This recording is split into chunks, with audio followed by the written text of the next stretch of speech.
Hello and welcome back to another RPG Maker Unite tutorial. Today we're going to be talking about items. So with that said, let's get started.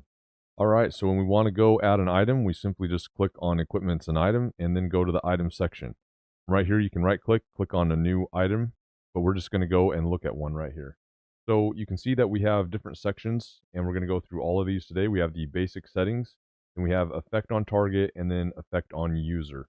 So the first thing in the basic settings, you're going to name it, you're going to import an icon, and then you can give it a description if you want. Next, you can choose an item type. You have a regular item, which is seeable on the menu and usable just whenever. The key items, there is a certain section on the menu that is for key items. So these items won't show in the regular item list, but key items. And then you have hidden items for A and B. You can just kind of class them like that, but they will not show up on the menu, but they will show up on your eventing. So you can still use them for switches and conditions and things like that, but you cannot use them in the menu. You won't see them in the menu. And then we can move on to the price and the sell price. That's pretty self-explanatory, whether you can consume it or not. So if no, then when you use it, you'll still keep it, but otherwise you will consume it. Then in occasion, you can click on always, which means you can use it during battles or while you're walking around inside your menu. Battle screen, you can only use it during battles. Menu, you can only use it during menu. So while you're walking around on the screen and you go to your menu, that would be the only time you could use it on that. Then we can come to sellable. We could click whether it's sellable or not. If you do want it to be sellable, it cannot be a key item. Key items are not sellable, so it'd have to be a regular item. I'm not sure about hidden items. Yeah, so you can sell hidden items as well, but key items cannot be sold. So just note that. Now there is a switch item here. These can be used for certain switches for your events. If you go to an event here, just click on one of these, and we can see that one of the criteria is a switch item. So we could just click and say, hey, they have to have a potion in order for this event page to run. So then going back to the items here, that's basically all the basic settings. So now we can move on to the effect on target. And you can see that these are separated into multiple categories themselves. We have the range, the activation, recovery, damage, and then effects. There is quite a bit going on. And again, this is just for target. You can see that the effect on user kind of has similar. It has activation, recovery, damage, effects. The one thing that it is missing is the range. So if we look under range, we can see that we could select none. That means that no targets would be selected. We could have it on enemies. We can choose from one enemy, all enemies, or a random number of enemies. We could go to allies here. We could say one or all allies. We could say whether they're alive, dead, or unconditional check. And then we can go also to all enemies and allies. And then we could also additionally select this to say that it will also affect the user. So we could affect the enemies and the user, the allies and the user, or everything and the user, or everything and not the user. Just kind of depends on what range you want on this. All right, so now let's go down to activation. I'm going to open the users one as well so we can see what's different. We can see that when you're affecting a target, you can do a speed modifier, success rate, and real quick, the speed modifier is actually adding to the agility. So you can go negative or positive numbers. And then what agility does, if you remember, it lets the battle system know who is going to attack first. So the character with the higher agility will attack first, kind of a thing. The success rate is whether it's going to happen or not. And this is a percentage, 0 to 100. So 100 means, in this case, that this HP pot will work every time. And you can lower this, and there is some resistance that will be factored in as well. So even though the success rate might be high, it also determines on the resistance of the target. Then you have the hit. This is how many times does this happen. So right now this HP pot will heal one time, but it can be up to 9 times, I think. So you could have one pot that actually heals like 3 or 4 times and get a ton of HP back. You have these hit types right here. Certain hit means that it will work regardless of resistances and things like this. You have physical attack, which takes into account a couple of stats. Particularly, it's looking at the user's hit rate and then the target's evasion rate. Okay, so that's more for physical attack stuff. Magic is looking for the target's magic resistance. So that's how you can determine what kind of a hit type it is as far as what calculations is it making in the back end. Then you have the animation that you can choose. If you did want to add an animation, you can easily go down to, I believe it's in resources, battle effects. I believe that's where they are getting this. Let's go down to heal 1. Yep. So this is where you would add these. So you would right click here, add a new battle effect. But now let's go back up to the potion here and let's continue on with the activation.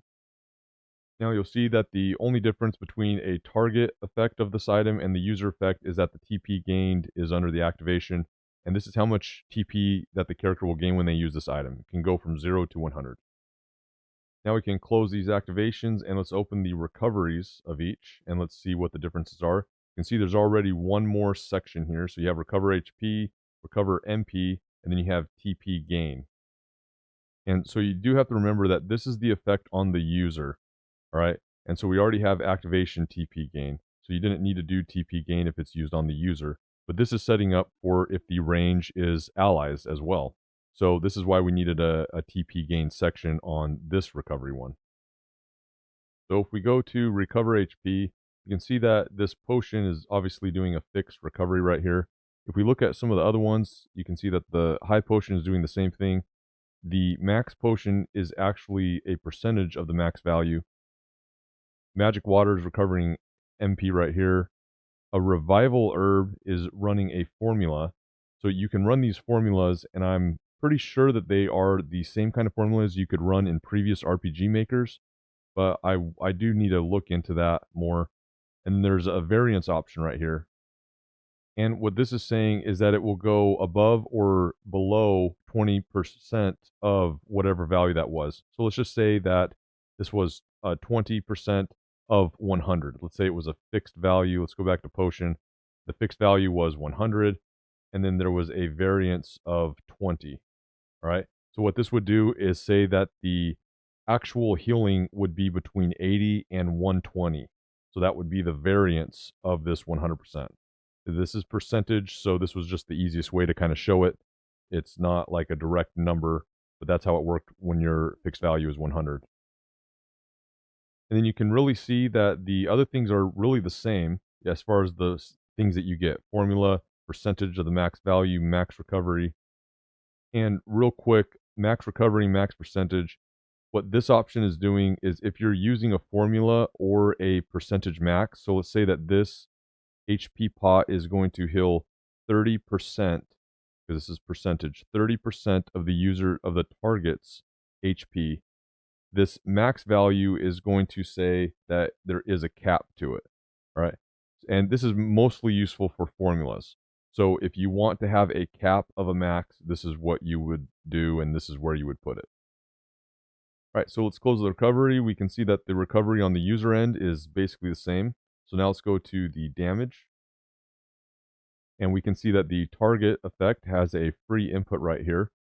So we can select the type. Notice we got 4 options right here: HP, MP drain, and damage. If you select one, you can also additionally select an element that it's applying. And then you can say the formula for it, give it a variance, max value, min value, whether it critical hits or not.